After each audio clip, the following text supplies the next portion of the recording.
Whose house is this?" It was my mother's voice, the first time I had heard in person in 3 years. It wasn't the tone of someone worried about her daughter's safety. It was cold and suspicious, like she was appraising some foreign object that had wandered into her territory. The very fact that I was standing on the lush green lawn of this upscale neighborhood must have shaken her sense of what was normal. Seeing me dressed in a refined, high-quality dress probably only added to her confusion. And yet, her gaze completely ruled out the possibility that I might be the owner of this house.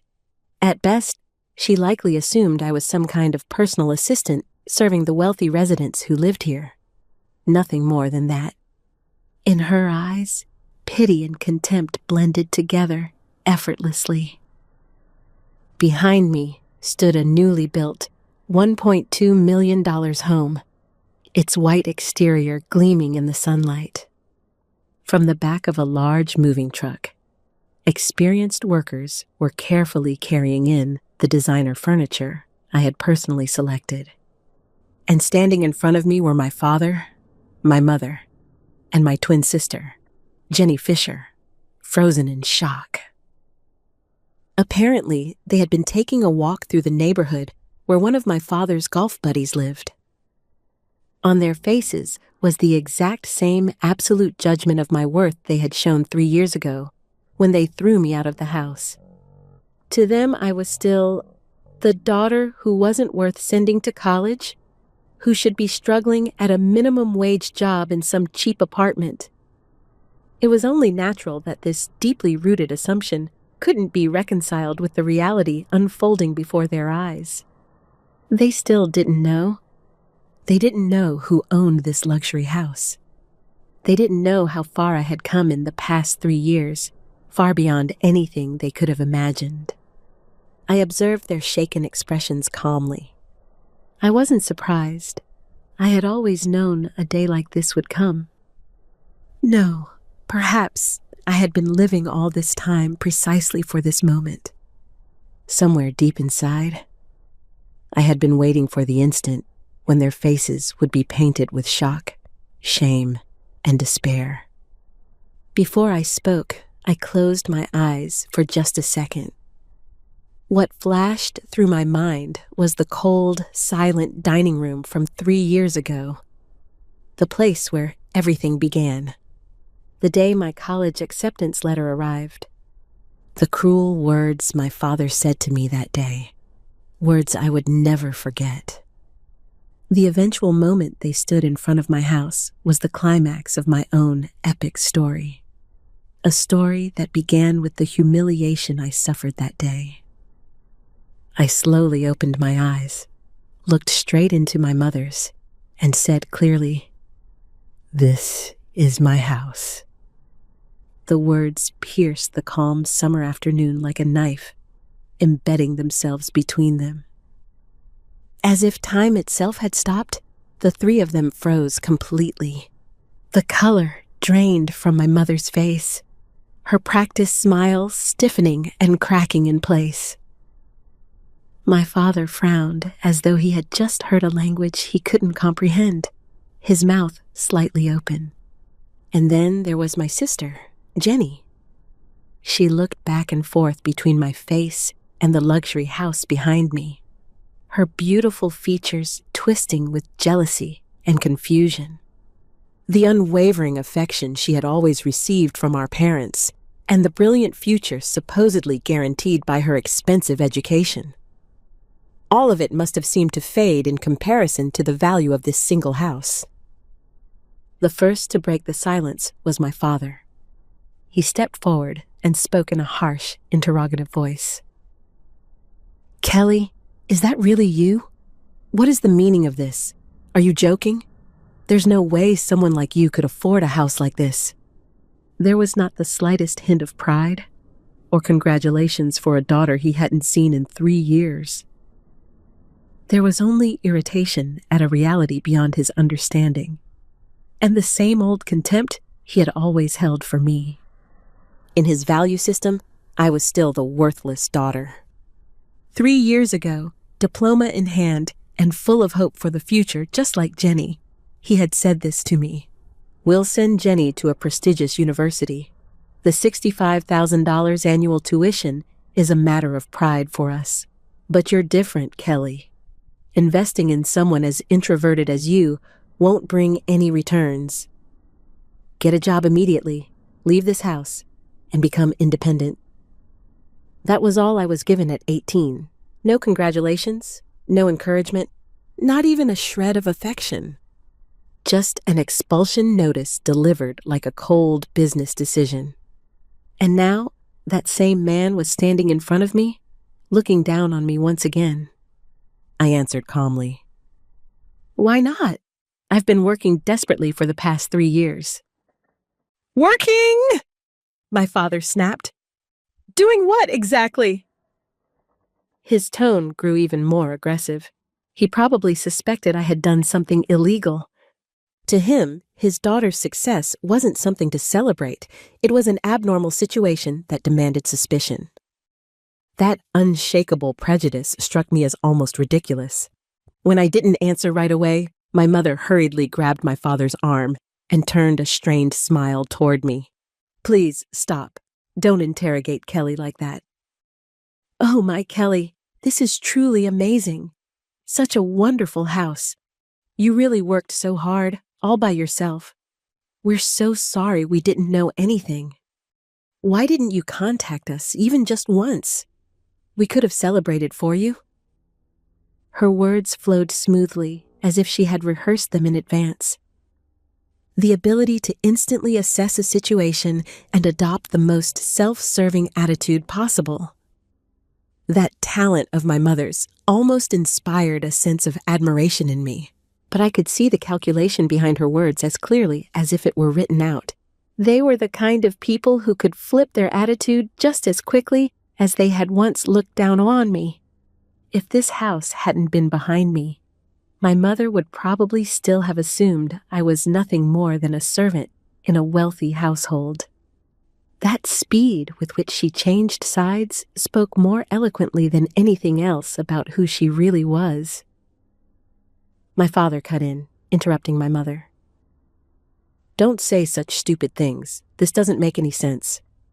Kelly, tell the truth. What kind of work did you do to get the kind of money it takes to buy a place like this? There was no concern in his voice as a father. What showed through instead was his desire for my success to be the result of something shady, something he didn't have to accept as legitimate.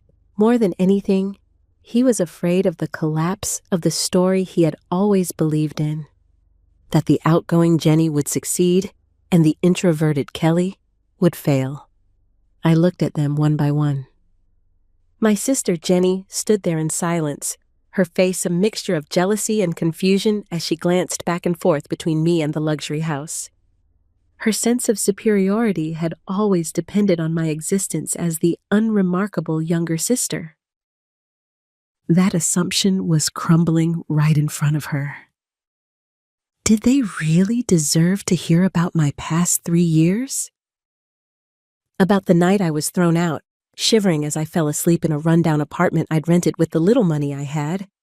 About working days as a clerical employee at a real estate company, enduring unreasonable demands from my boss, and spending nights desperately studying marketing through online business courses. About devoting every weekend to small freelance jobs worth a few $100s each. While Jenny posted photos from college parties on social media, I was drafting proposals for clients. While they vacationed in Hawaii as a family, I ate instant meals 3 nights in a row. All of that hardship, however, was an investment in my own future. An investment I made in myself, the very person they had written off as having no value.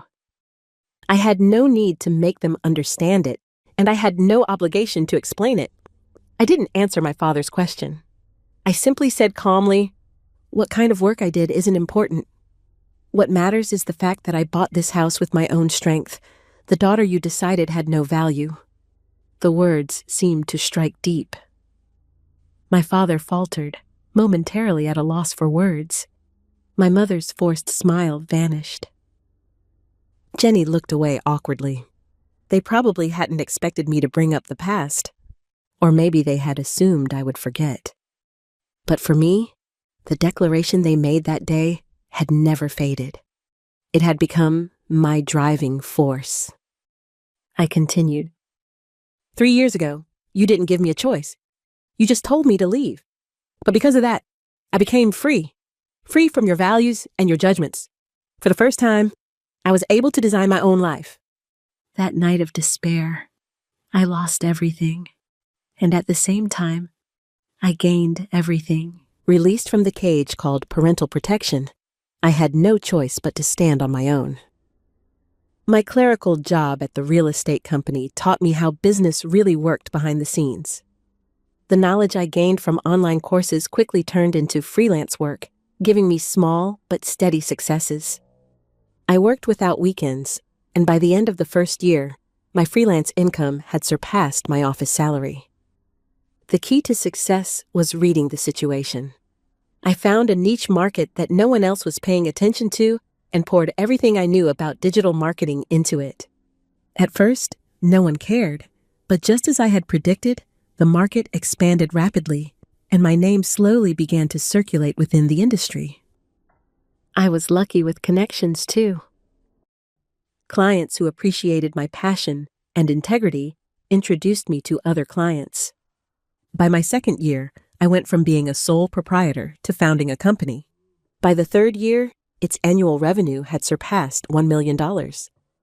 Of course, I didn't need to tell them any of that. They only saw results, and those results were standing right in front of them.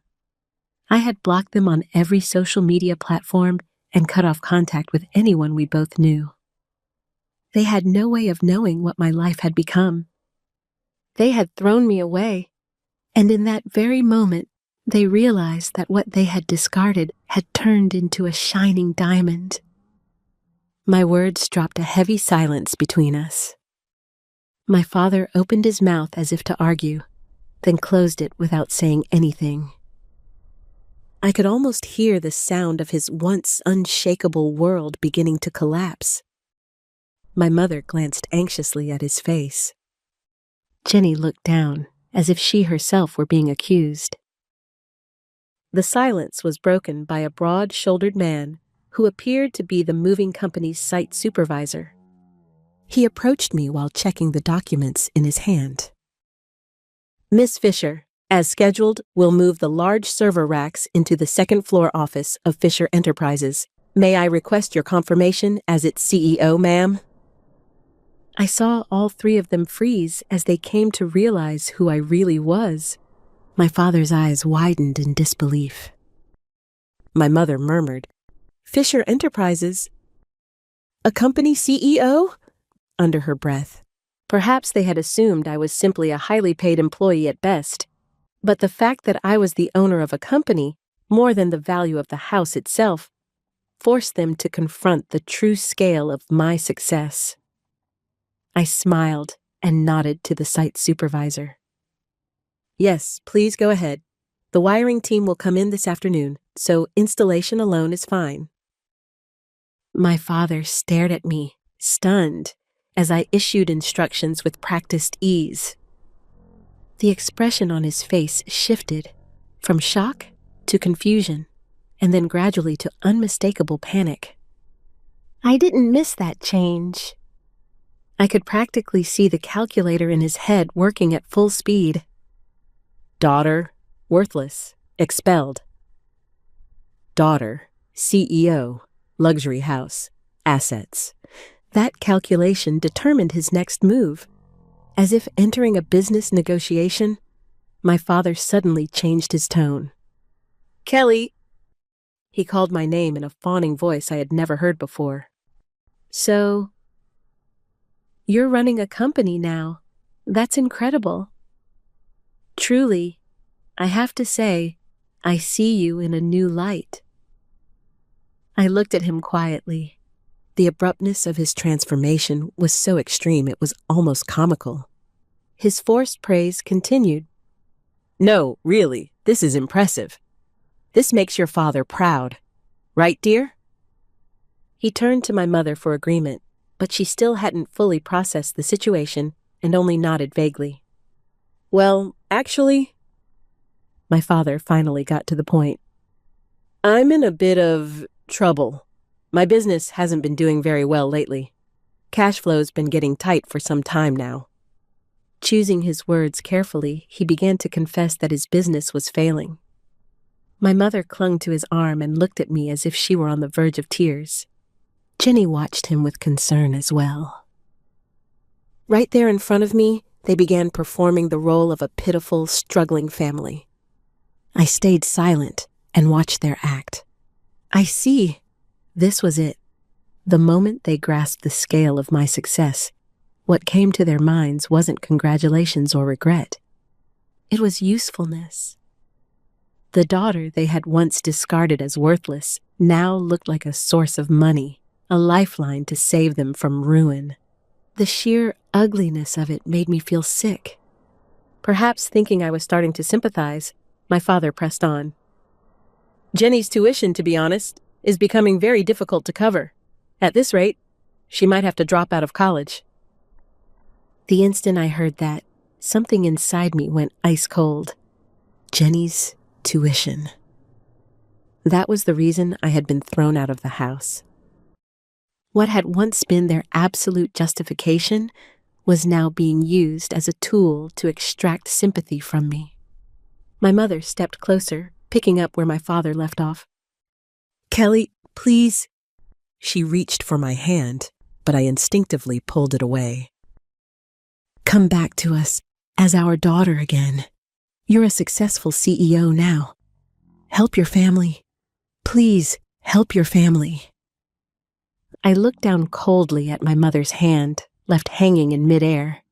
Then I slowly scanned their faces. My mother looking up at me, close to tears. My father staring with naked expectation, and Jenny biting her lip anxiously. Family? I asked quietly, but clearly enough for everyone there to hear. When exactly was I ever your family? The question struck them like an unexpected blow. My mother gasped, her pleading expression freezing in place. My father's face shifted from shock to rising anger. They must have believed that no matter how cruelly they treated me, I still clung to the idea of family somewhere in my heart. That illusion needed to be severed completely, just as they had done to me. What are you saying? My father snapped. We're your parents. We're your family by blood. By blood? Is that your definition of family? I replied calmly. 3 years ago, you threw your blood-related daughter out of the house without hesitation, for one reason only: no investment value. Is that what family does? No, that's a business decision. You didn't treat me as your daughter. You treated me as a bad asset. In that case, I'll treat you as a business proposition. I met my father's eyes and continued. I'm afraid I find no reason to invest even a single dollar in the project of saving you. The risk is too high, and the return is non-existent. That's something you taught me yourself. Those were his words, exactly the words he had once thrown at me. 3 years later, they had come back to him like a boomerang. His face flushed red with anger, then drained pale with humiliation. He had nothing to say. Because it was his own logic, his own philosophy. He had spent years believing in a world where only the strong survive. And now, in that very world, he was unmistakably on the side of the weak. And standing before him as the strong was the daughter he had once discarded. My mother spoke in a strained, almost strangled voice. Kelly, how could you say such things? We raised you. For 18 years, we fed you, clothed you. Are you saying you've forgotten that debt? Debt? A dry laugh escaped me. What you gave me was the bare minimum to survive. You poured limitless love and opportunity into Jenny, while I received scraps of attention. That is not a debt, nor is it even a duty. Had you given me even half of what you gave Jenny, I might have achieved my success far earlier, far greater. Her words cut through Jenny, who had remained silent beside me. She looked up, her eyes wide, startled. Perhaps she had been unaware of her advantage all this time, or maybe she had noticed, but turned a blind eye, unwilling to give up the comfort it brought her. Mistake? I shook my head preemptively at my father. No, it's not a mistake. It's a choice. You chose Jenny and discarded me, that is all. And the consequences of that choice are this situation right now. Can't pay for her tuition? She might have to drop out of college? That is not my responsibility. That is the inevitable result of your choice. My final words lit a fire in the last shards of my father's shattered pride. His face flushed with humiliation, and his trembling fingers pointed at me. Silence! He roared like a beast. Always twisting logic. That's why you were never likable. And now you succeed and lecture your parents. How dare you? There was no logic left in his words. Completely defeated and cornered, all he had left were hollow, vicious insults.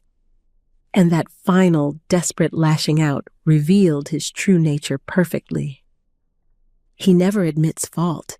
He only attacks and tries to eliminate anything that doesn't suit him. Just as he did to me 3 years ago.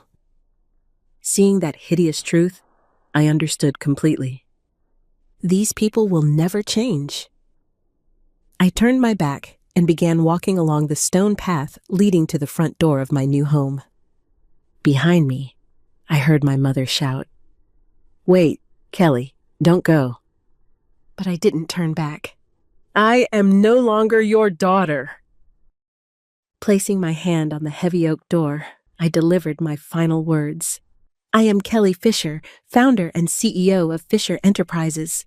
I have nothing to do with you anymore. They fell utterly silent. They knew the company's name. I was sure of that. It was a rising star in the industry where my father's business operated, a company that had grown rapidly over the past couple of years. He could never have imagined that the talented CEO leading it was the very daughter he had thrown out. That, I knew, was the final, decisive blow. I stepped inside and slowly closed the door. The last thing I saw were their faces, etched in despair. As the door closed with a heavy thud, my past was completely sealed away. I stood in the center of the spacious living room, still sparsely furnished. Sunlight streamed through the large windows, painting streaks of gold across the floor. The silence felt comforting. 3 years of struggle had culminated in this very moment. There was a sense of accomplishment, but there was no soaring joy, no cleansing relief. Instead, my heart felt astonishingly calm. When they had begged for money, any last flicker of feeling for them had vanished entirely. They were no longer my family. They were nothing more than former business associates. And that transaction ended. Weeks passed since I had closed the door.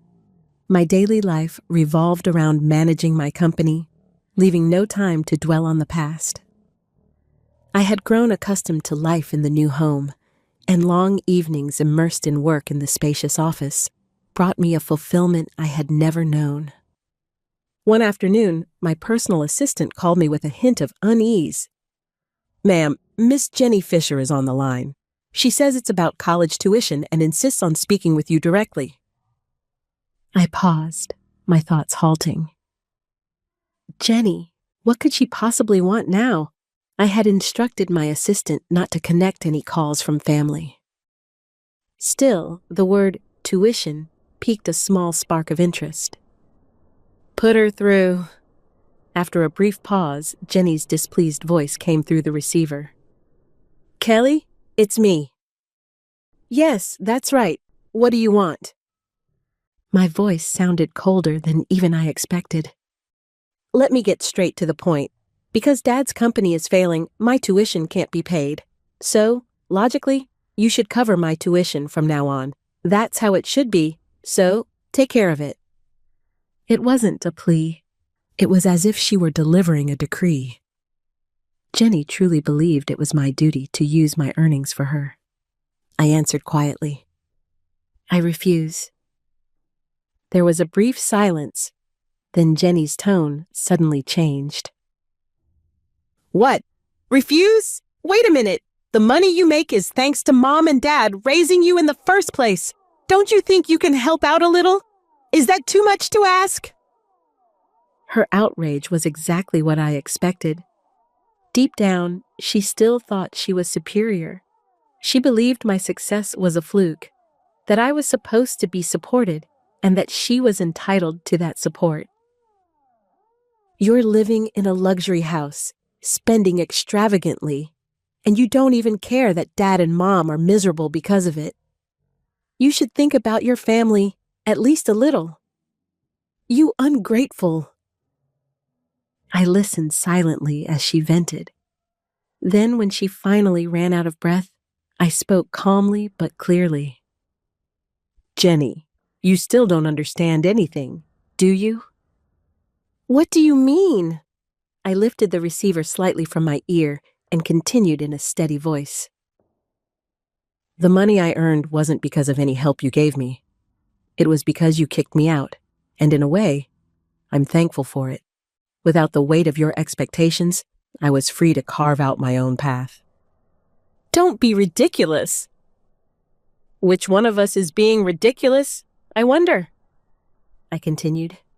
Do you really understand where your tuition money came from? It was earned by Dad and Mom, and now that source has dried up. That's all there is to it. You've been living on the infrastructure of your parents' assets, without the ability, or the need, to earn for yourself. But that infrastructure no longer exists. I heard Jenny gulp on the other end of the line. The problem you're facing now, tuition you can't pay, possibly having to drop out, is exactly the same problem I faced 3 years ago. The difference is that I had nobody to help me. You still have your parents, though they seem unable to do anything now. I delivered the final, decisive line. Earn it yourself or drop out. Those are your two options, Jenny. Just like me 3 years ago. Welcome to the real world. I ended the call without waiting for her reply. Immediately, I pressed the internal line button on my desk. Yes, ma'am, replied my assistant calmly. Block any future calls from Jenny Fisher and anyone else with the Fisher surname. Do not forward any of their messages to me ever again. Understood. After giving the instructions and hanging up, the office returned to complete silence. Yet inside me, a quiet fire of anger, the kind I hadn't felt since that night 3 years ago, was burning. Jenny's shameless demands, my father's ugly tantrums, my mother's calculating tears. They had learned nothing and reflected on nothing. Now, as the CEO, it is my responsibility to protect my brand and my company. I had to neutralize the risk they posed once and for all. I opened my laptop and began typing a post on my business social media account, which had tens of thousands of followers, with a voice calm yet personal. Today, I want to share a little personal story. It's about why I have completely withdrawn from the most challenging investment of all, family. 3 years ago, my family deemed me not worth investing in and kicked me out with nothing but a few dollars. I had no educational opportunities, no support for my future. Recently, after starting my own company, they suddenly appeared, not to congratulate me, but to demand millions of dollars in investment to save their failing business. Today, my sister, who has benefited from my sacrifices, called me. She assumed I was obligated to cover her college tuition. I refuse all these unreasonable demands. This is not revenge. It is a CEO's decision to protect my life and the lives of my employees. If you are going to invest in something, I sincerely hope it will be in something that enriches your own dignity and future. I hit the post button. The honest, emotion-controlled post seemed to resonate with many people. My smartphone buzzed endlessly with notifications of support and encouragement. The post spread rapidly. Through local online news coverage, almost everyone connected to my parents, former business partners, members of my mother's community, saw it. A few days after my post, my father's company completely collapsed. The few business partners my father still had left withdrew all at once after seeing that post. Who would continue doing business with a heartless man who throws his own daughter out of the house? One former partner answered that way in a news interview. He lost all credibility in the industry and never managed to recover. My mother was effectively expelled from the upscale residential community that had once been her greatest source of identity. Friends who had once competed with her in displays of status suddenly turned their backs on her, avoiding her openly while mocking her behind closed doors. Their house was foreclosed, and every piece of jewelry and every luxury brand item that had once supported her pride was sold off. And then there was Jenny. Her future, too, was sealed by that post. She became known on campus as the sister who tried to extort money, lost her place entirely, and eventually dropped out of college. With no work experience and no skills, only an oversized sense of pride, she now wanders from one relative to another, begging for money, or so I've heard. Of course, no one helps her. I began receiving belated messages of sympathy and admiration from relatives who had once looked down on me, but I instructed my assistant to block them all. How they live their lives now is no longer any concern of mine. My post on social media was not an act of revenge. It was, in a sense, an IPO announcement, a public declaration that ownership of my life belongs entirely to me. My focus is not on their past, but on my company's future. Next quarter's goals: expansion into new markets, and the life I will continue building, one that depends on no one. Their story is over. Mine has only just begun.